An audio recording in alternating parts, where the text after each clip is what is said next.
welcome to another myNFTe collaborator series. Today I have the pleasure of introducing you all to Kim Williams, who is Kim Williams Fine Art. And funny enough, we have a connection to episode number 1 of how that started via Yes, we do.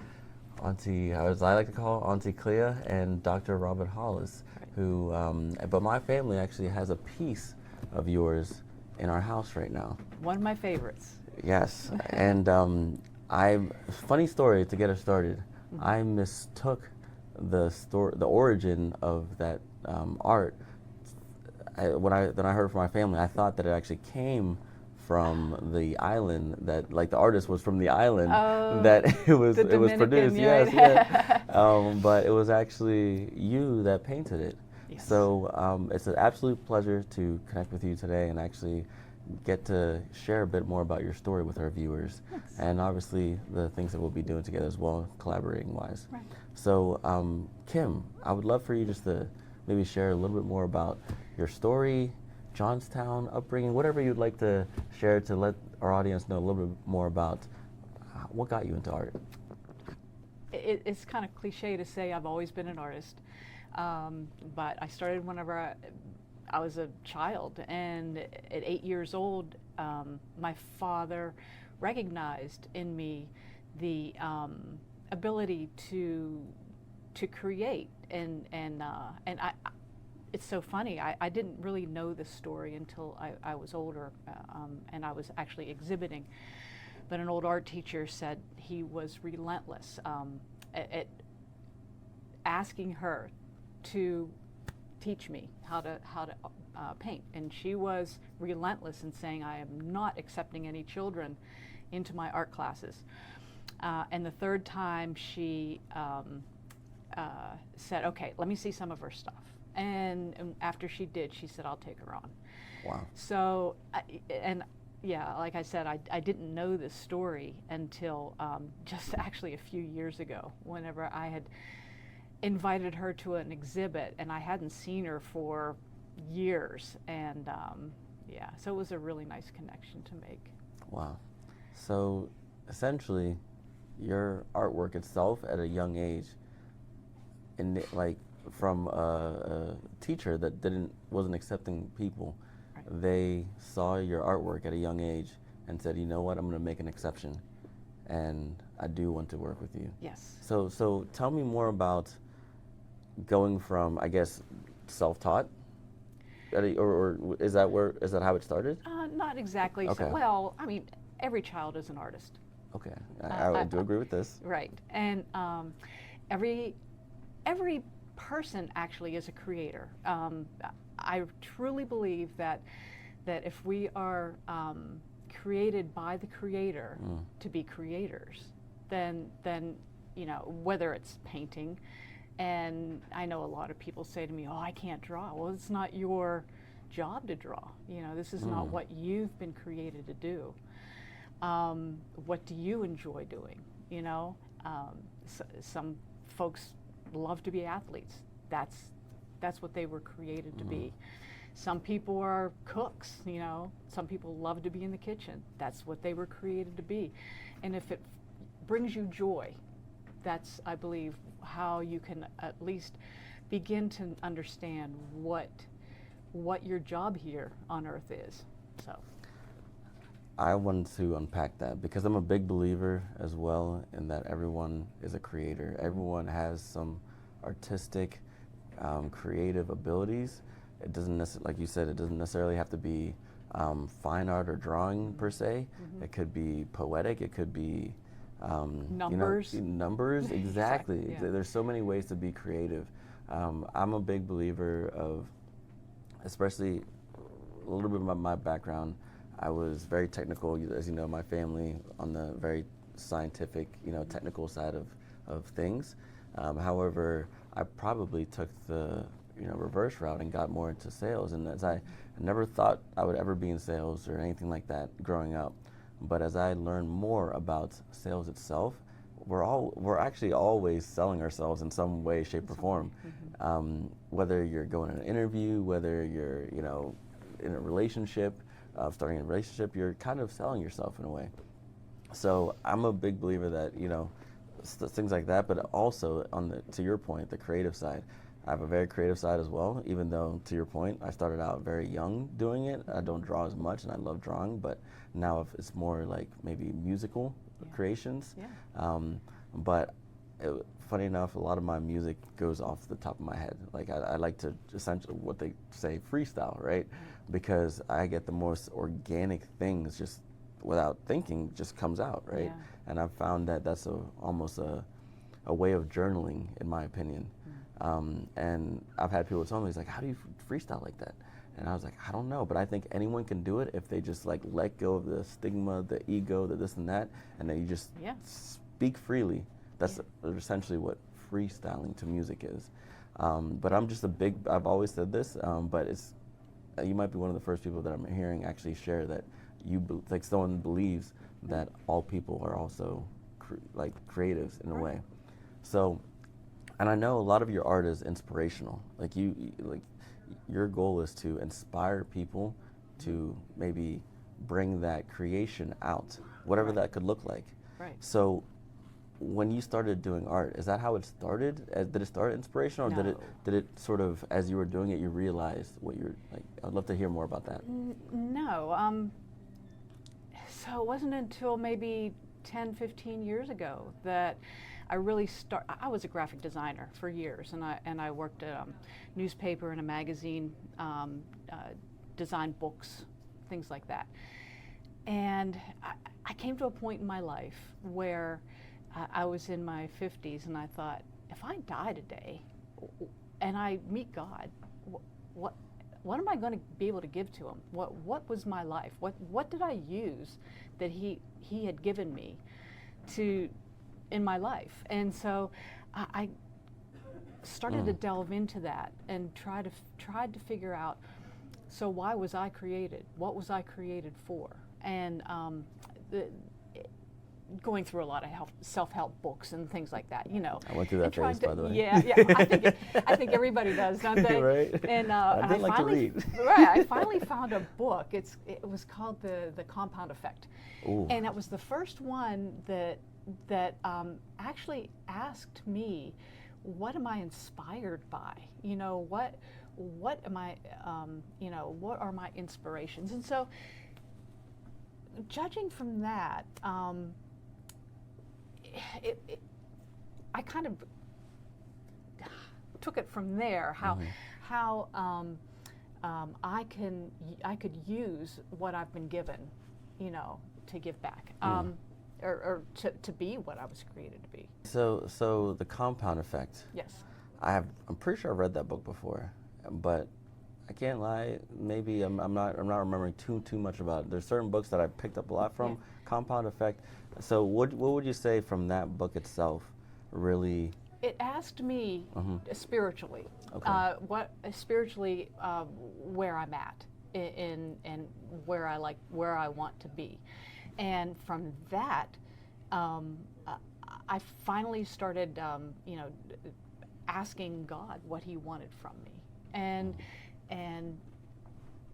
the whole 365 Inspired Art Project came to be because I was just concentrating on, you know, what I wanted to become, you know, for the rest of my life. And it wasn't to stay where I was at. It was to grow and grow into the things that I was meant to be. And was art always on the foresight? Like growing up, when you started doing art, did you say, hey, this is what I want to do for the rest of my life? Or did you kind of morph into that?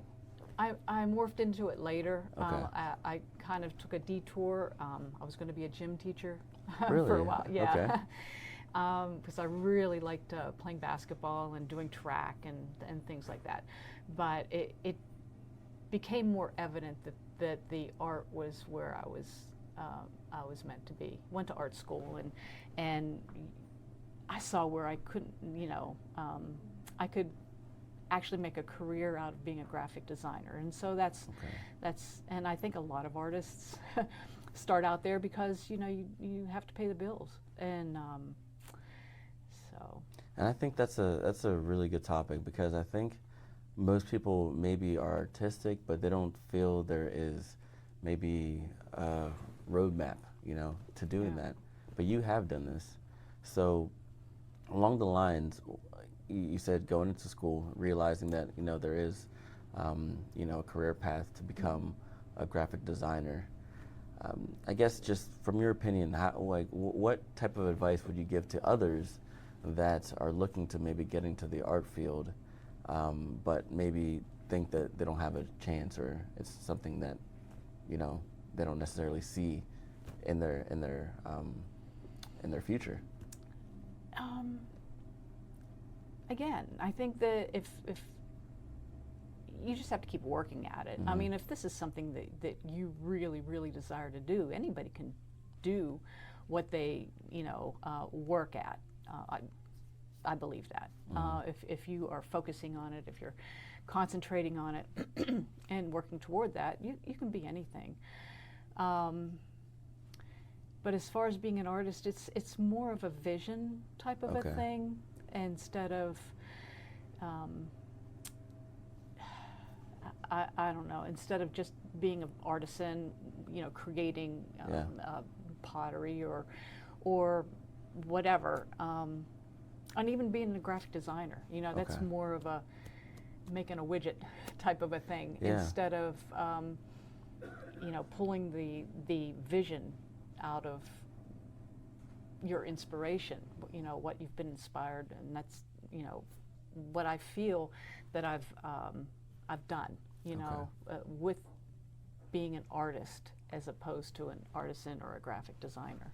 And you touched on vision. I think that's a huge topic, and actually segues us maybe into one of your bigger exhibitions that you've had here in Johnstown. I was able to at least see the pictures of, as you mentioned, it was multiple pieces that was part of a bigger vision. Right. Or art piece. Where would you say a lot of that vision comes from? And could you talk to us a little bit about how you got to that point to where you could have an exhibit, your own exhibit, which in my opinion, I wish it was still up because it was gorgeous. That picture was gorgeous. But thankfully enough, you had people that actually purchased every single piece of art piece of that larger work of art. Tell us a little more about where the visions come from for you, and the road to that first maybe major exhibit. All right. The road was 2 years long, and this was going back to the beginning of where I wanted to do was be a painter, and so I knew I had to get better at doing that. I had to continually create things, and to get better at it, you don't just pick up a paintbrush and you can do this. So I had to do a lot of research. Whenever I first started, I wanted to do one painting a day for a year. That would be 365 pieces. And then it kind of grew from there. And as I was talking to God about it, He kind of led me into, well, that's too easy. And too easy? It's too... For one painting a year? I know. This is my reaction as well. Okay, right. And I'm working 9 hours a day, and then coming home, and every day I'd have to produce an 8 piece of artwork, 8 inches by 8 inches, because they all had to fit into a larger piece. Each piece had to be an individual piece of its own. And then to make it even more difficult, they all had to come together to make a separate piece. So the wall was 17 feet by 11 feet, and they all had to be hung in a certain way and produced in a certain way, which I kind of failed a little bit at that, because I would kind of go off the rails every day. Oh, this is what inspires me today. A leaf inspired me today, or a bird inspired me today. So then I would do that creation, and I had to take a step back from painting in oils. I had to paint in acrylics instead, because it would dry fast enough for me to then work into this mixed media type of a thing, where I would add ephemera, like words from a book I might have been inspired by, or pieces of metal that I found out on the street, and things like that. So every day, I mean, I promised God I'd come with my paintbrush if He came with the inspiration, and He did not fail. And so at the end of, it was a little bit longer than a year, although I did do it one piece a day for a year. It had become a little bit longer because I had to then touch up some things. But you know, that's, you know, and I had hang it with a lot of help from my husband and some other folks that actually had gone down to Bottle Works in Johnstown to hang the piece. Going backwards, I knew how I wanted it to look. I knew where I wanted it to be, but I had to ask for permission to have the space, and when I had to have it, and the length I needed it, but I had to do something absolutely new to me, which is make a proposal. And they had to take it to a board, and do we want to do this? And so then I had to research, how do I make a proposal? That was another thing I had to learn. How am I going to get funding for this? A friend of mine suggested Kickstarter. Did the Kickstarter campaign and actually got the amount that I needed to do the, so it was a lot of working backwards from where I wanted to be. And isn't that kind of like everything, you know? If you have a vision of where you want to be, or of what you want to do, then you work back from it. You kind of flail if you don't know where the end point is, you know? Yes, one of, I think, one of the many aha moments in life personally, but one of those was exactly what you just said there, is having the vision, having the end goal, but then reverse engineering to figure out where to start, because when you start with the end point in mind, you can now figure out the steps it takes to get there. Okay, to get here, what do I need to get there? Okay, to get here, what do I need to get there? And you just keep going back until you find the first, you know, actual step you can take today at that time, through those series of questioning. Okay, what do I need to get there? What do I need to get there? Okay, and then finally you get to a point where you actually have the things to get started now, and now you have the roadmap to get to where you need. So that's how that started. So you started with the vision, and the vision set the goal, the goal in sight. And then you also just talked about, because now I'm curious, you mentioned obviously you did one piece a day for a whole year, which by itself takes a lot of determination, consistency, to finish something like that. And then you said in the final exhibition, was it organized like in a daily fashion, or exactly? You said something there that made me think, oh, it wasn't just put each day. It sounds like you put the pieces, arranged them in a certain way. So how did that arrangement go? Because I guess you were inspired by different things throughout the year, and then it sounds like it then became a larger vision itself. How did you come up with each location for each picture? Well, I had the vision before I started, so I knew that it was going to be a mouth blowing the words "Be inspired" out of hands. If you got back far enough, you could, the colors kind of meshed together, and you could see that happen. But then you work back from there. I had every single block on my computer, and I would place that block in the space where I thought it belonged. And then at the end, I had to rearrange some of the things to make them fit a little bit better. But it all worked out in the end. Wow. So, if for those maybe people out there looking to get into art, what would be your advice to them? Like what that maybe are kind of stuck and thinking, I mean, for example, this person's not actually stuck, but I connected you with a mutual friend through a mutual friend that actually very similar to you was going amongst this art journey where she was putting together smaller pieces to make a larger piece. Then now she's, you know, looking for sponsorship, things like that. You mentioned doing GoFundMe. Yeah. Whether it be monetary, whether it be creative, maybe they're just stuck in their head. What would you say was that advice that maybe got you to say, hey, this is what I'm doing, and that's it? Wow. Because I made a promise to God, you know. I couldn't. It came internally, like you felt it. You absolutely. felt it. It's Something inside of you was like, this is what I'm created to do. Yeah, yeah. I didn't want to disappoint him. And another point there, it sounds like not only were you, because one of my biggest another lessons, aha moments, the word one year was awareness.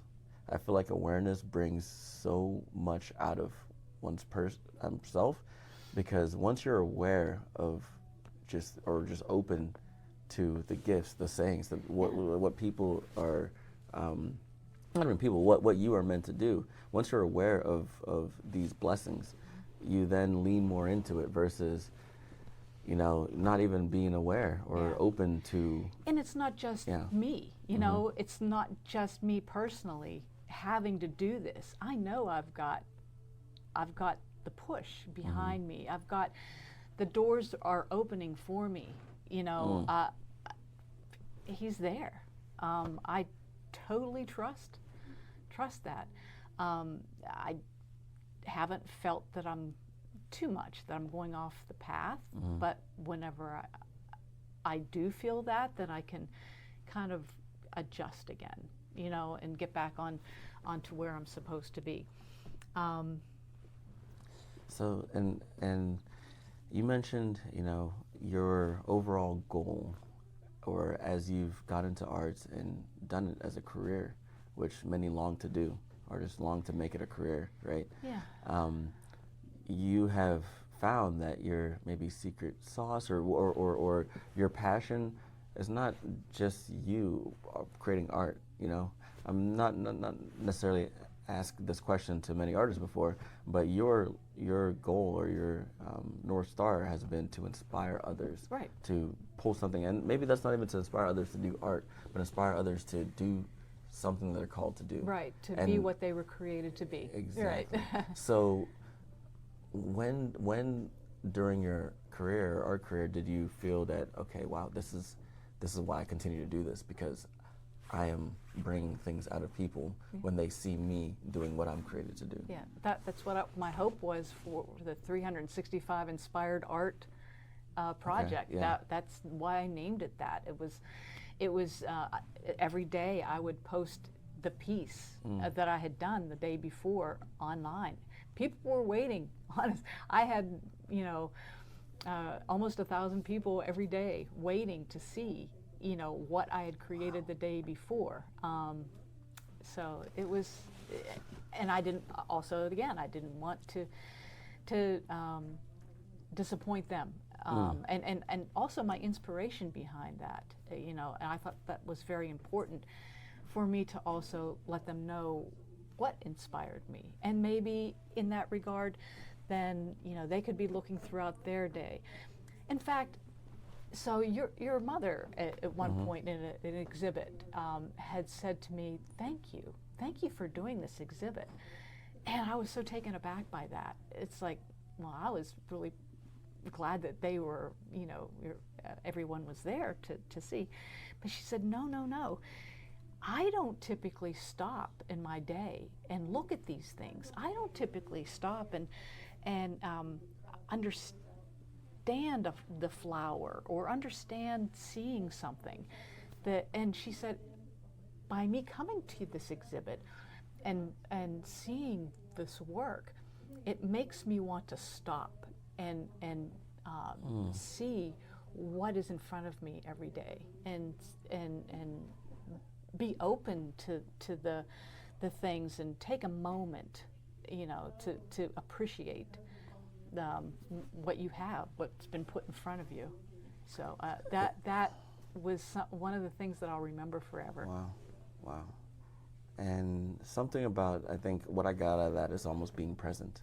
Be present, absolutely, yeah. So your art's, to someone very close to me, my mother, Yeah. it just was a reminder to just stop and be present. Right.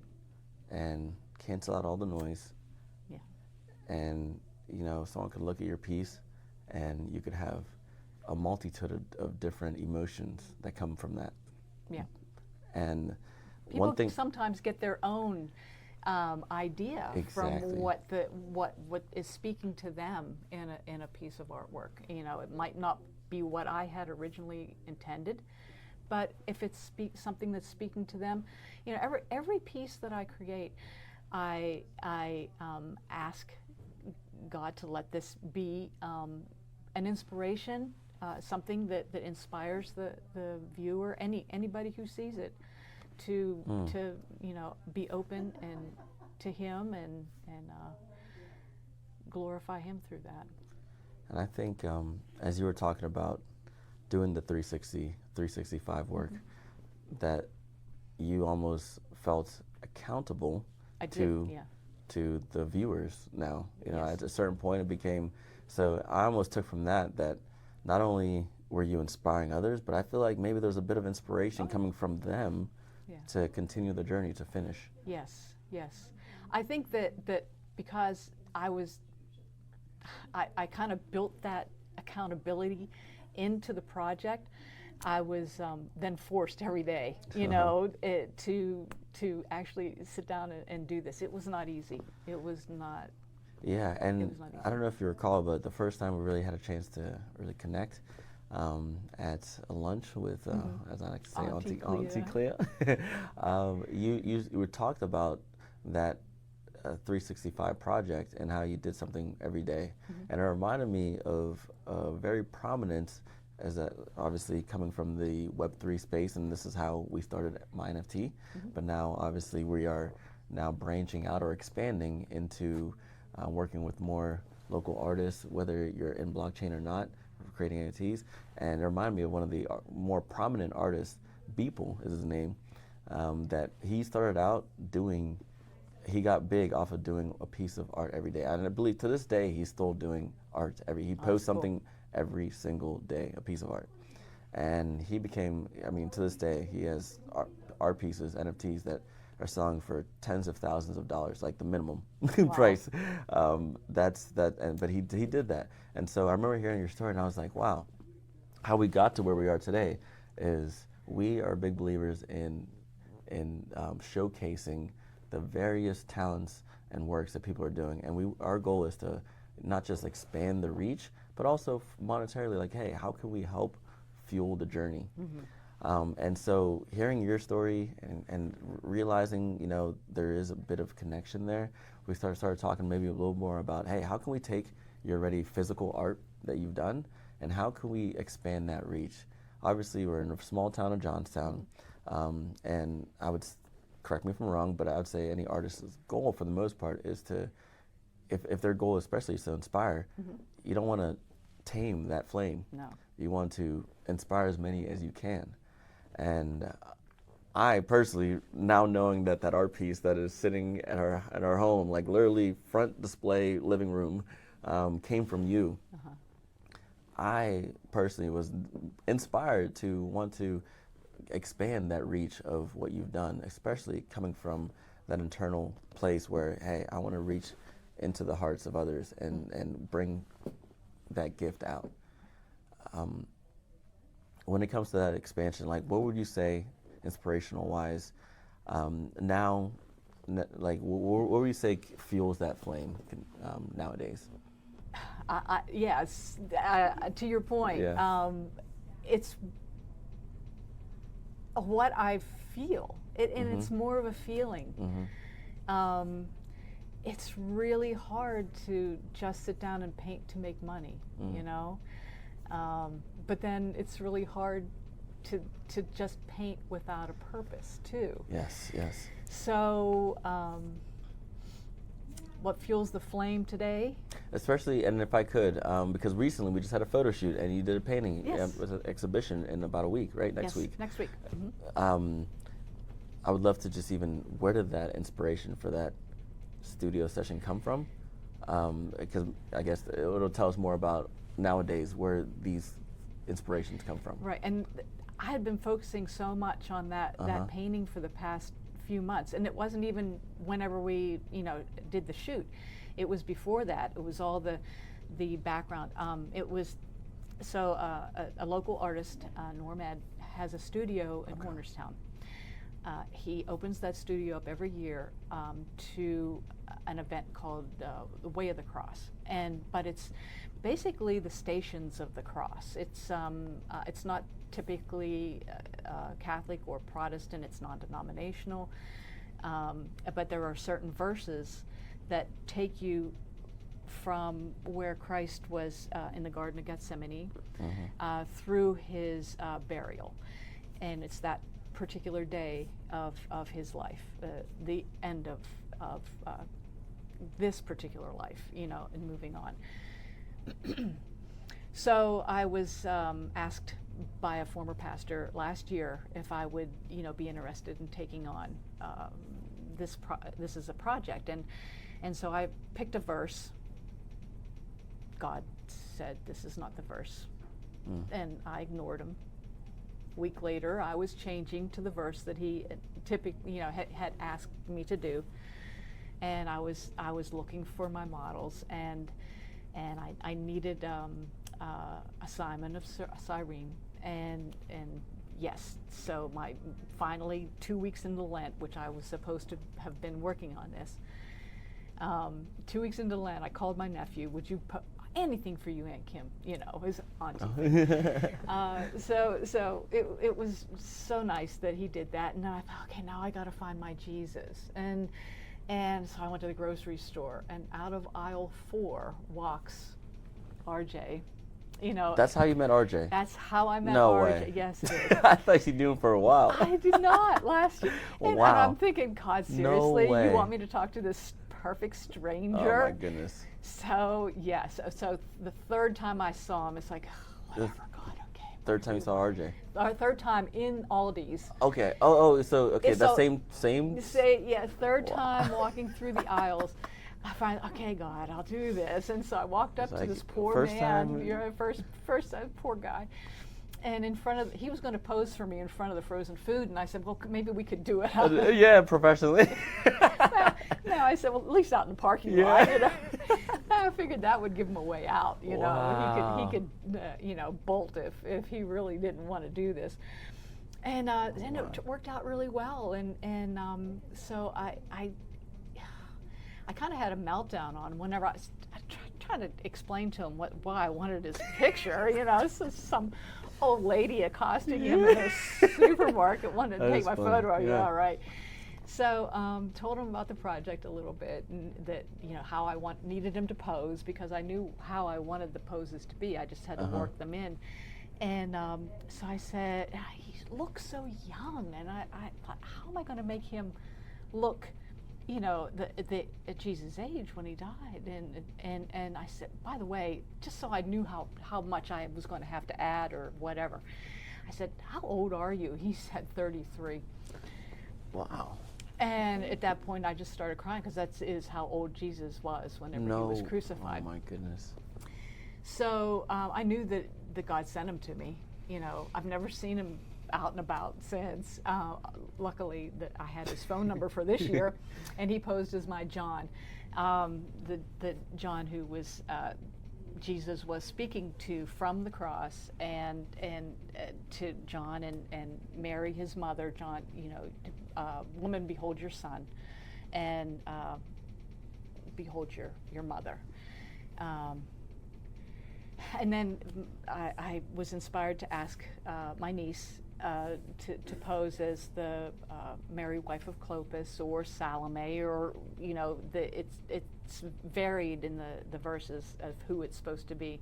So there was a lot of delving into the verses, delving into the meaning behind things, learning the scripture, and that it's not just that one verse. And so, and then Mary Magdalene, who I dressed in white because I simply refuse to follow the Pope Leo or whoever it was that said she was a prostitute. She was not.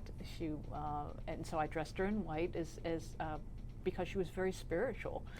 I had you as in the background as representative for all the disciples who were in the background at that point and praying, and that's how, I had, I depicted your hands, and then so I thought I'm going to have, because I wasn't adding Christ to this piece. I wanted the people to be obviously looking at him and their emotions, what they're feeling.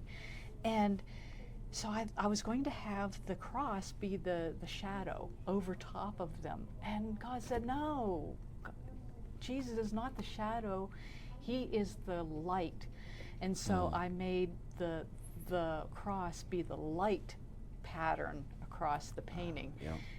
The glow on the faces and the illumination of the cross behind. And so that's kind of what how this all transpired.